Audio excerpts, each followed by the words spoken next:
A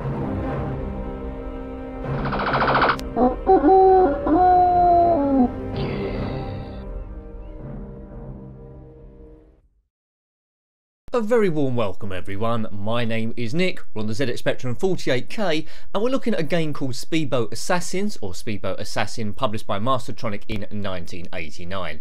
Yes, it's a game where you're in a speedboat, in a sort of like James Bond-esque sort of situation, and you must blow things up and avoid mines and stuff. We'll put this on joystick, so that makes it a bit easy.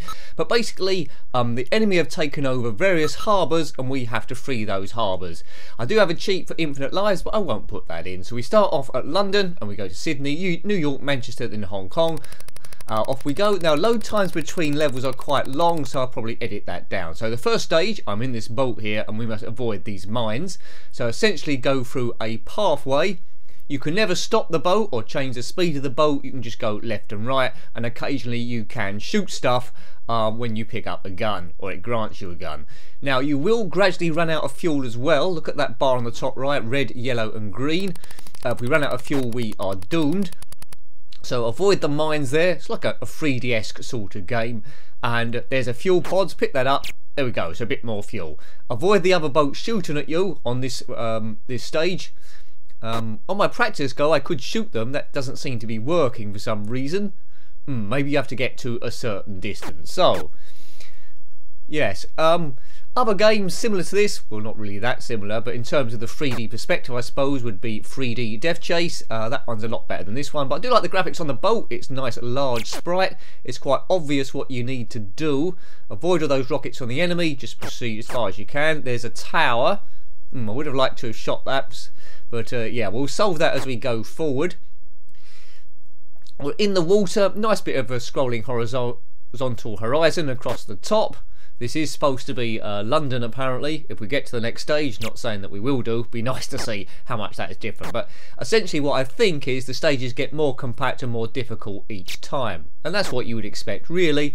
So not a sensational super blockbuster game, it's just an okay game. But I don't mind it as a kid, because we always review these games to say will we go back to them. I'm finding it quite relaxing, so as a kid I probably would have gone back. It's quite easy to understand the controls, nice large sprites. I like that helicopter that zips in at the start, and you do want to see what the next stage looks like, or at least I do. It's using the bright one feature, which basically you've got light blue, the boat's going on the sky, it's like well, a slightly different blue. Hooray! Will I get off stage 1? Well, we can but hope. So you can have 1 to 2 players here. Once you get... oh, I can shoot all of a sudden. Once you get used to the movements, it is quite easy to get out the way of various things coming towards you. And you can shoot them a bit to actually take them out of commission. Oops, there we go. So you have to give these things a bit of a wide berth or you're doomed. Now, if you did have this game back in the day, let me know. Always like hearing from you what your experiences of that was.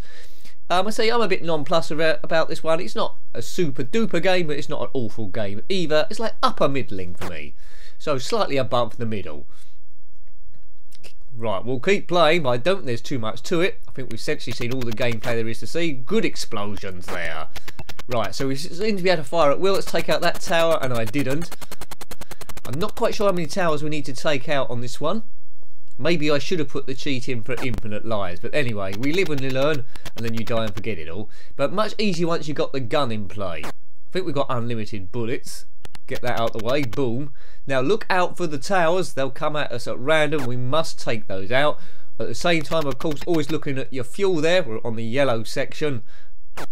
Should go up by a little bit now. Yeah, so back into the green. Take this out, good, so that's 1 tower done, I think. I've noticed since I've been paying attention. Not sure we've taken any others. There's a helicopter. It's nice that he's still hovering around. I think he's just replenishing our shots. I just blew up the fuel then. That's not very good. So it is crying out to be sort of like a James Bond game, this one, isn't it? Yes.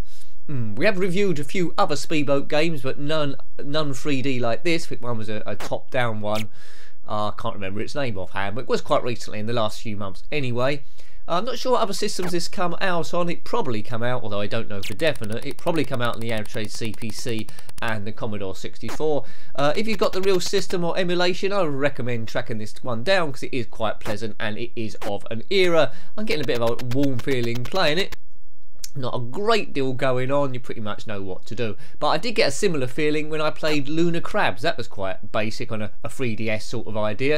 If you haven't seen that review, have a look at it already. You land on one of Saturn's moons to try and mine some precious ore and immediately attacked by these, well, these alien crabs. And you probably deserved it. This time we're against some more earthly beings who have taken over various harbours. Right, there is another tower. Oh, didn't get enough shots in and we collided into it. I don't know if that counts as destroying it or not, Kamikaze. Come on now. As I say, if we do get off stage 1, there is a bit of loading time which I'll edit down. And my practice go, which I did get off stage 1, it took about, I don't know, about 3 or so minutes, which is too long. Maybe there was something up with my version of it. Anyway, keep going, keep going. Look out for the towers, wherever they... There's a tower, right. Come on, take it from range. Come on. Oh, that wasn't fair. They was both next to each other. An attack boat and a tower. So I'm not sure where my shots were going to. Lives represented up the top there by those blue boats. Oh, look, right. Good. So we did get off it. Now, this attack boat. Don't get shot by those missiles. Weave round them and give it a few shots. So hopefully we can sink it. This bit's cool. So this is like an end of level boss, I think. Not getting any closer to it. Wowzers. Are you excited? I'm sure you are. So it's well worth getting to this. As a kid I would have been really excited to get to this point. A nice big end of level boss. Yeah, this bit's great. So just recapping the year, 1989, so quite late in the Spectrum's run, so people might have been heading off for 16-bit computers by this stage, the Commodore Amiga and such, and it sunk. Good. Well, player 1, mission completed, bonus 1000.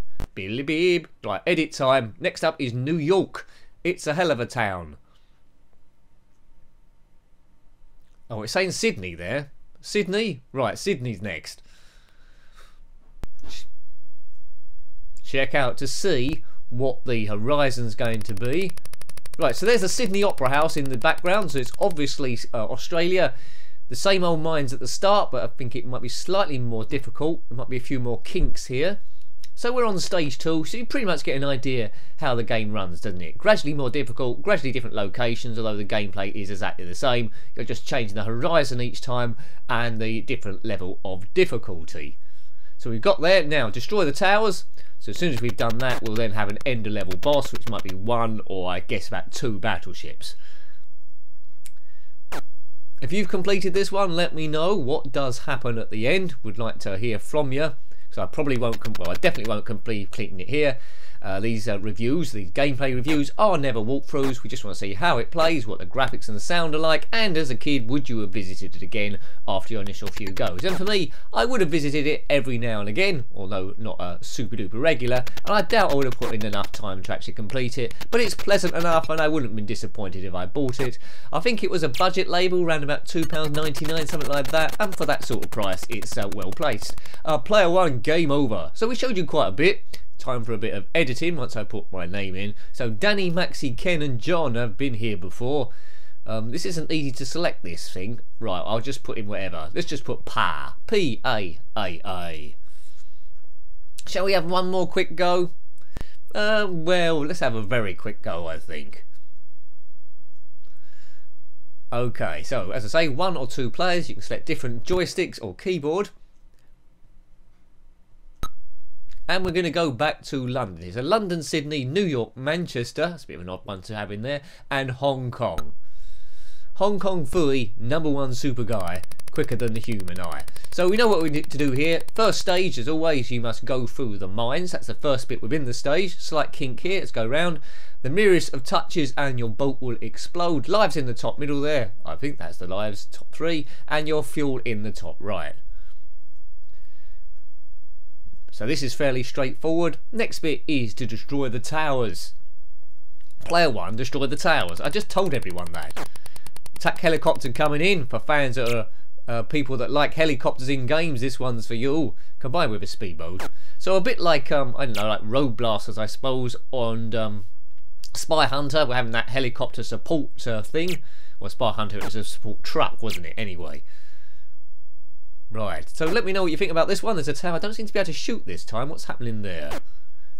My gun's not working, folks, and that's never good.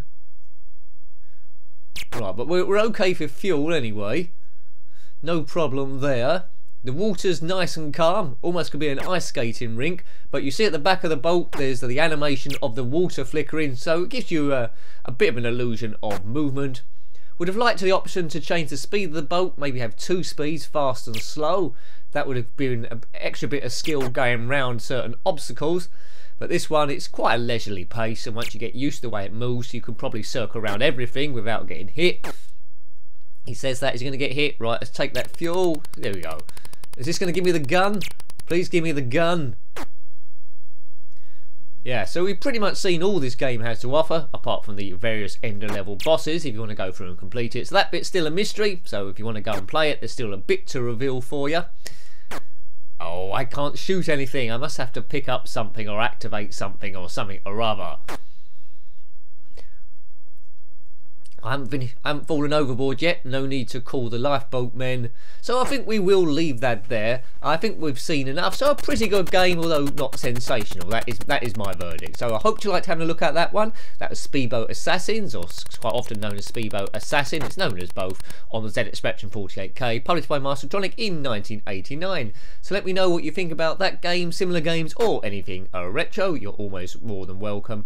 Huge thanks to everyone that's subscribed so far, helping the channel grow. It is really appreciated. Those people that are sharing it on various media platforms and commenting, that is wonderful. Until next time, take great care of yourself and a very fond goodbye. Goodbye.